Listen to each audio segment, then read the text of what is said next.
Les téléspectateurs l'ont découverte à l'écran en 2002 sur la chaîne Match TV.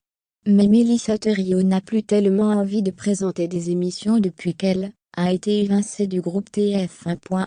On n'aperçoit plus tellement son visage à la télévision. C'est bien simple, Mélissa Theriault préfère désormais rester à l'arrière des caméras.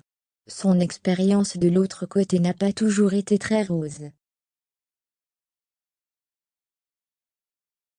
Figure de pro de LCI de 2003 à 2006, la présentatrice avait en fait forte impression à de ses patrons, notamment auprès de Thierry Gilardi, qu'on lui avait proposé de devenir le jockey de Claire Chazal pour le JT de 20h de TF1.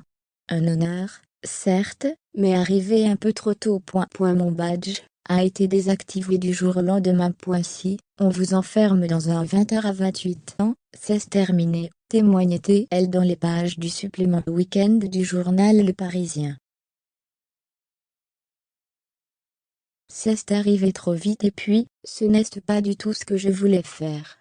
Se rattachant fermement à ses convictions professionnelles, l'épouse de Jamel Debbouze avait préféré dire non, quitte à fâcher les dirigeants du groupe TF1. Très rapidement, Mélissa Theriault avait été évincée de LCI, sans grande cérémonie.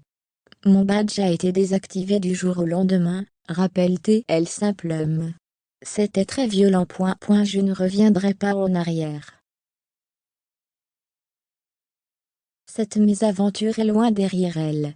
Mélissa Theriault a vite rebondi en remplaçant Anne-Sophie Lapix à la présentation du magazine de reportage de M6, quelques mois plus tard, et se passionne désormais pour les documentaires, notamment Gazette Jeunesse sous surveillance. Ici, tout est loin.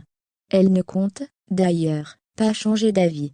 Je ne reviendrai pas en arrière, affirmait-elle récemment auprès de Télé Loisirs. Il y a plus de 10 ans, j'ai eu envie de mettre en lumière des sujets que je trouvais importants de défendre, d'éclairer. J'ai voulu ouvrir cette fenêtre de liberté. Je ne m'en lasse pas.